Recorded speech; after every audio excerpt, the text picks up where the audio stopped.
Now, I'll hand it over to Shailvi, who will show us how these scores have really been made an impact in the business. Thank you so much, Ronak, for that amazing demo. So our main aim with NAS is to provide our executives and senior product leaders with all the tools that they need to make data-informed decisions. We want them to be able to make successful decisions that help improve the business and also make amazing products for our customers. So let me walk you through an example of how we did exactly that in collaboration with our community cloud. Our Chief Product Officer primarily uses the NAS dashboard to get a bird's eye view of the business. In one single snapshot, he wants to be able to see which product lines are doing well and have a lot of healthy accounts, and which ones need some additional help because they don't have a lot of healthy accounts. He, in one snapshot, was able to see that our community cloud has two primary lines of business, which are called PRM and self-service, and that PRM was not doing as well as self-service. It was just a little below self-service. He was curious about that because PRM is actually an initiative that we really care about, so he requested the GM of Community Cloud to go ahead and look into it. The general manager obviously also was very passionate about this topic, and he, being somebody who was very deeply involved with the business and the product, in one instant he could tell that this lowering of adoption scores in PRM versus self-service was not due to a sales enablement issue.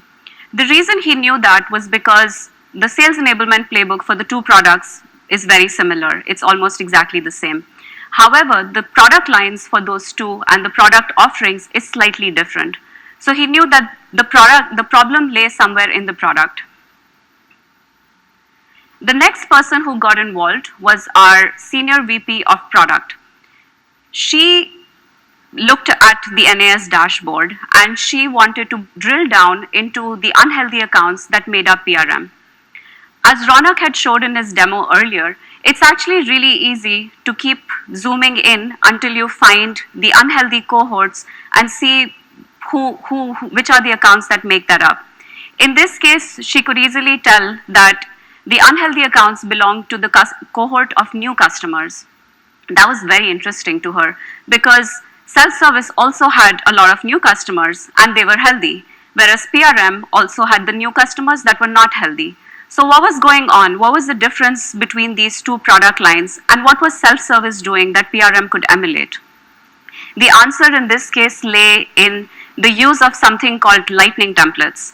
So both product lines have the ability to create these custom use cases that are designed keeping in mind their customers' specific needs.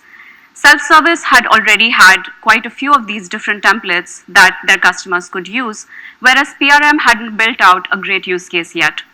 This was the push that they needed to prioritize this product offering on their roadmap to make sure that PRM customers, new customers, would have the same chance to succeed. The reason they would succeed is because lightning templates allow communities to deploy a whole lot faster. So they spend less time being in the new stage and they can actually start having their own customers use their product. So this was very powerful, and due to the NAS framework, they prioritized this. Once the new lightning templates went live, PRM adoption scores did actually increase because the new customers were deploying a whole lot faster. So what else do we do? The other big use case for us is that our account executives and customer success managers should have the tools that they need to increase their productivity, spend less time making subjective decisions, and also have an automated workflow for them that is custom made for them.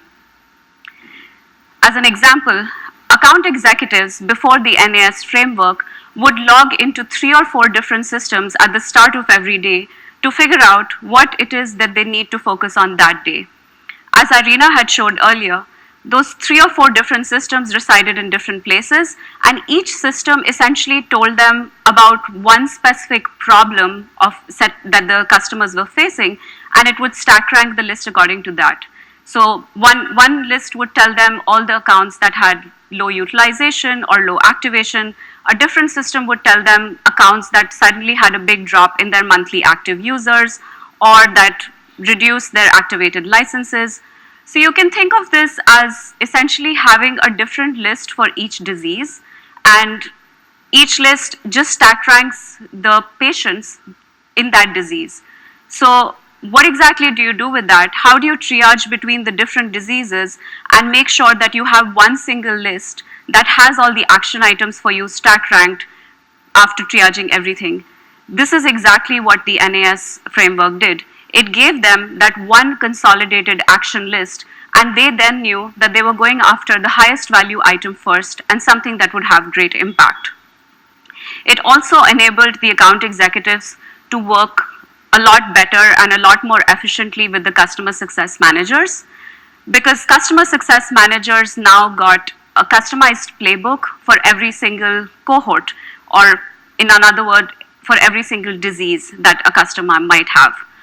So these playbooks were consistent, and the biggest thing in them was that earlier, when customer success managers used to look at problems that an account was having, for example, if they observed that communities weren't deploying their communities fast enough, how would they really know, like, what is fast enough? Is it 2 days? Is it 2 weeks? Is it 2 months?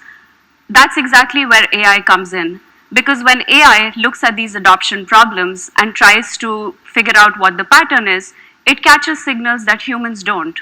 So AI could tell them that exact threshold, that for this type of community with these many licenses, this X number of days is exactly when you need to reach out.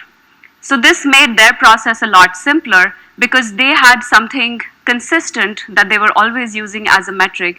It wasn't based on one CSM's inclination versus another CSM's inclination, and it was a simple process that they could all adopt. And they were able to keep collaborating with the product leaders to kind of refine these treatments and keep improving the playbook with the signals incorporated back into the playbooks. This is a snapshot of our Ohana and our team that took to make this awesome product. As you can see, we have a lot of different use cases and a lot of different stakeholders that we had to build this product out for. And making a product that has so many use cases, it really requires a very, very diverse skill set. And it also requires a diversity of opinion, because we do have a lot of very special cases of how we treat certain business lines and what's healthy, what's not healthy. So we needed a lot of different voices and a lot of smart, powerful voices in the room that could help put this together. As Robin had shown earlier, our team has a lot of different skill sets, and this actually represents 4 different sub-teams that worked on this. So there are engineers, there are analysts, there's visualization engineers, and there's obviously the data scientists. So we really appreciate their help, and it's really taken a lot of work to get this thing together. Overall, we learn a lot about what our customers, which is you guys, love and hate about our product through the NAS framework. We're able to figure out in a more efficient fashion what is it that our customers are enjoying using in our product, where are the points where they are struggling, and what do we need to do in order to help them succeed. We really want to be able to build products that bring our customers joy, that they enjoy using, that they're happy to continue using for many years, and that they feel engaged with. We want that product to be something that helps them succeed in front of their own customers. Through the NAS framework, we feel we have been able to do that a little bit, and we are very, very grateful for you to have given us the opportunity to do that. Thank you so much.